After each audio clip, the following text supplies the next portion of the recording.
કેમ છો મિત્રો? શું તમને ખબર છે કે જ્યારે ડૉક્ટર આપણા હાથ ઉપર એક બ્લડ પ્રેશરનું કફ બાંધે છે અને બ્લડ પ્રેશર માપે છે, તે ખરેખરમાં શું માપે છે? આજે આપણે જાણીશું કે બ્લડ પ્રેશર ખરેખર શું હોય. એના પહેલાં હું મારું પરિચય આપી દઉં મારા નવા વ્યૂઅર્સ માટે કે મારું નામ ડૉક્ટર લેશા પંચાલ છે અને અહીંયા હું એવા કોમ્પ્લેક્સ મેડિકલ ટર્મ્સ છે અમુક જેને હું સરળતાપૂર્વક સમજાવીશ. આપણા હૃદયનું મુખ્ય કામ છે કે તે બ્લડને આપણા કિડની, આપણા બ્રેઇન અને બીજા ઘણા બધા જે વાઇટલ ઓર્ગન્સ છે ત્યાં સુધી લોહી પહોંચાડે.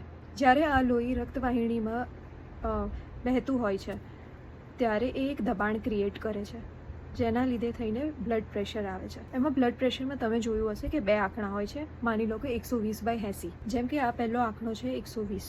એ 120 હોય છે સિસ્ટોલિક બ્લડ પ્રેશર અને એ ત્યારે ઉત્પન્ન થાય છે જ્યારે આપણું હાર્ટ બ્લડ પમ્પ કરતું હોય છે ને એ પ્રેશર આવતું હોય છે. બીજો નીચેનો આંકડો છે 80. એને કહેવાય છે ડાયસ્ટોલિક બ્લડ પ્રેશર અને એ બ્લડ પ્રેશર ત્યારે ઉત્પન્ન થાય છે જ્યારે આપણા હાર્ટ બીટ્સ એટલે કે હૃદય જ્યારે પંપ કરતું હોય છે એના વચ્ચે જે આરામ હોય છે આ આંકડો ત્યારે ઉત્પન્ન થાય છે. નોર્મલી બ્લડ પ્રેશર 120/80 હોય છે, જેને આઇડિયલ બ્લડ પ્રેશર કહેવામાં આવે છે. જો બ્લડ પ્રેશર ખૂબ જ વધારે હોય, લાંબા સમય સુધી ખૂબ જ વધારે હોય તો હૃદયના રોગ, સ્ટ્રોક અને કિડની ફેલિયરના ચાન્સીસ વધી જાય છે.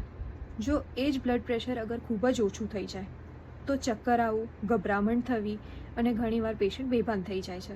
તેથી બ્લડ પ્રેશર જે છે તે નિયમિત રીતે ચેક કરાવવું અને ખોરાકમાં પણ મીઠાનું જે પ્રમાણ હોય છે એ નિયમિત રીતે લેવું, સરખી એવી કસરત કરવી અને ઓબ્વિયસલી ડૉક્ટરનું કન્સલ્ટેશન જરૂર લેવું. જો તમને આ વિડીયો મારો યુઝફુલ લાગ્યો હોય તો પ્લીઝ મારા વિડીયોને લાઇક કરજો અને તમારા લવ્ડ વન્સ જોડે શેર કરજો અને મારા પિલોલોજી ચેનલ ઉપર સબસ્ક્રાઈબ કરવાનું ભૂલતા નહીં. Thank you.